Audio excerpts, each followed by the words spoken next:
Hello MOGC 1007 students. In this video, I'm going to give you an overview of Assignment 2 on dashboards that is worth 20% of your final grade. This assignment will assess you on the material from Learning Outcomes 4 to 6 of MOGC 1007. You may not work with any other students and you must cite all sources used. This assessment should take between 6 to 8 hours outside of class time in order to complete. We will have 3 hours of dedicated class time for questions and answers regarding this assignment. In this assignment, your task is to design a dashboard in order to clearly and effectively convey messages. It's very, very important to be able to clearly convey a strong message so that information can be turned into insights that can be used to make business decisions, which are important for you as business management students. In order to create a dashboard, you will follow these steps for the assignment. The first step is to choose any data set that interests you from various open data sources like Statistics Canada, the Ontario Data Catalog, SEBRI Open Data Portal, or the DASL, which is a data library. As an example, I'm going to show you the Ontario Open Data Catalog. If I click that link, I will be brought to this page with the Ontario datasets. You can use any that have either SLSX format or CSV format. You want to make sure they have one of those two formats, and you can pick any dataset that interests you. Because there are so many available, every student in the class should have their own dataset. You can also search based on something that interests you. So for example, I really like to go fishing, so a dataset that interests me that's available from the Ontario Open Data website is the fish stocking data for recreational purposes. When I click on that dataset, it brings me to a page specifically for the fish stocking data to give me more information about it where I can actually open and view it. So I'd click this link here, and it brings me to a page where I can actually view the information showing about different lakes and which fish are stocked in those lakes. To get it in an Excel format, all I need to do is press this little cloud with the arrow download button. It's not available directly in an Excel file, but it is available as a CSV. So I press download on CSV format. Once I do that, I would get this spreadsheet that is in CSV format. In this course, we do need the document saved in Excel format. So you'll have to go to Save As and resave it as an Excel workbook instead of in CSV format to be able to use it. And that's how you can convert. If the dataset that you've selected is already available in an Excel workbook, then you can immediately start working in it. And that's step 1, selecting a unique dataset that interests you.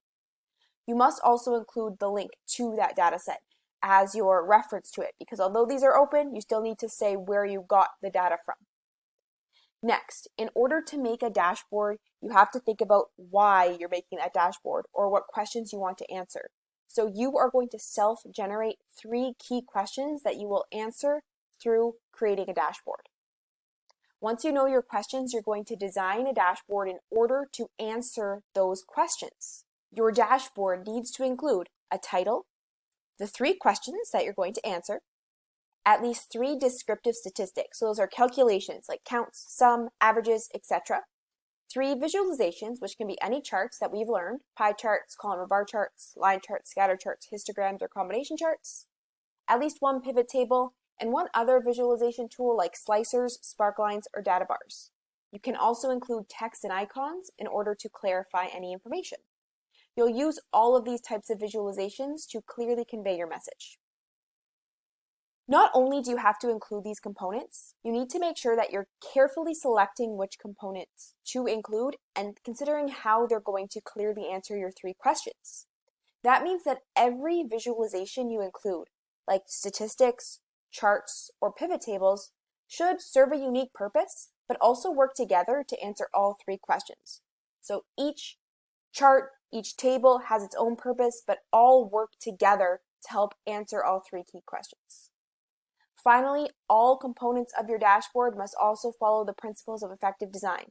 That means they should remove clutter and distractions, highlight important data, and use color in order to effectively convey your message. Finally, in terms of the format, what should your dashboard look like? To give you an example, I've created a dashboard exemplar for you to follow that you can download directly from Moodle. When you download my exemplar file, the first thing you'll see is a title page. You can copy this title page to use exactly for your submission so that I know your name and student number. Then in the next sheet, I have my actual dashboard that I would be graded on. Let's talk about how and why this dashboard meets the assessment requirements. First, I have a title for the dashboard. I also have 3 key questions. What species are stocked? What developmental stages are the fish stocked in? And are there patterns in fish stocking over the last 10 years? Those were the questions that I wanted to answer based on my data set.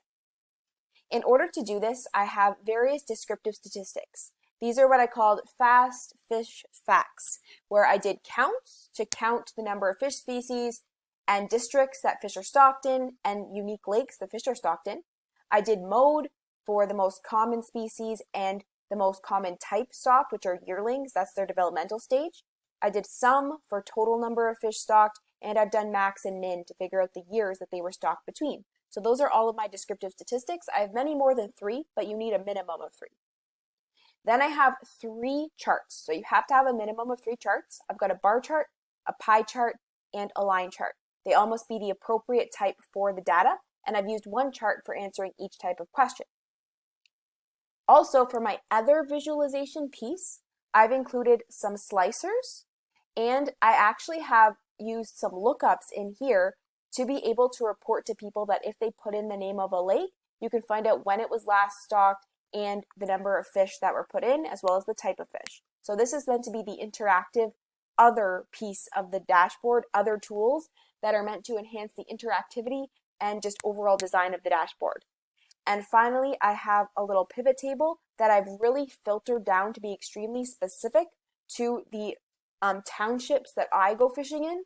So I can see for the townships that I fish in, how many species are stocked and how many fish were recently stocked. So this pivot table helps to tell a story that's really specific for me. That's how the dashboard meets the requirements in terms of the pieces that you need to include, those components: the title, the key questions, descriptive statistics, visualizations, pivot table, other visualization tool, and you can see I've got text and icons throughout just to make everything clear. But I've also tried to make sure that each of my charts is focused on a key question individually, and the other material, like the Find Your Fish section and Fast Fish Facts, help to enhance that material and make it even clearer. Something else that you are graded on is the overall visual appeal. So with fishing, you think about water, so I've chosen a blue color scheme and I've formatted all of my information with this blue color scheme. Notice that I've also tried to use color to make important facts stand out. So all of my statistics are highlighted in the dark blue. In charts, I made the titles of the chart match with the message I'm trying to communicate. So brook trout are the most common, I've highlighted brook trout. If yearlings are the most common, I highlighted the text yearlings in the same color. For the line chart, I've actually titled it that recently there's been a decline in the number of fish being stocked. So all of my messages and reasons for including those charts to help answer the questions are clearly highlighted with color and the visual. That is part of going toward the mark of removing clutter, highlighting important data, etc. Some other key pointers for the dashboard is I did try to remove color by eliminating the white background so everything blends into the blue. I've eliminated grid lines.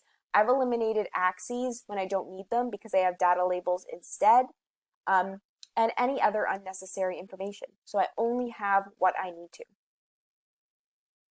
Once you are satisfied with your dashboard, I have just a couple of tips and requirements for the structure of your spreadsheet. So you should have a title sheet, just like I have here, assignment 2 with my name in it. You can copy exactly mine if you would like to. I have a separate dashboard sheet, so that only contains my dashboard. And you must also have a data sheet that sources your original data with the link of where you obtained it. That must be included because you have to cite all sources to be in line with Cambrian's academic integrity policy and the usage rights for using the data as well. To use this data, the Ontario government says you have to cite it. So I've included the original data as well as the source of where I found it in this spreadsheet. You might also have a lot of rough work, like I made a lot of pivot tables when I was exploring the data set and trying to figure out what information I have. As long as you put that in a sheet that's labeled rough work, I won't grade that. That is just your own work for creating the dashboard and kind of what's going on in the background in order to make a lot of these visuals. So going back to the format, you are expected to have that title sheet, a separate sheet for your dashboard, a sheet with the raw data, and you may choose to include rough worksheets as needed. Finally, you'll upload one Excel workbook for assignment 2 to Moodle as your submission. This assignment is due on Wednesday, June 22nd at 11:59 p.m. Late assessments will not be accepted because this is the end of the course. So at the time of the due date, if something extenuating happens like illness or other extenuating circumstances, you must contact me prior to the due date for any extension requests. Finally, on the last page, you'll have how you are graded. You're graded based on the components. So your title, your key questions, 3 descriptive statistics, 3 visualizations, 1 pivot table, 1 other visualization tool. You're going to be graded overall on that the dashboard components are unique but work together to answer your questions. You're graded overall out of 3 marks again for the design requirements, which are remove clutter, highlight important data, use color to your advantage, and finally, you're graded on the overall quality. So can I see that you've put a lot of effort into it? You've exceeded expectations to make a professional design, make it really creative, and something that can be used outside of the course. That is all of the instructions for assignment 2. If you have any questions or concerns, please contact your professor and we will be happy to assist you. Best of luck as you work on your dashboard.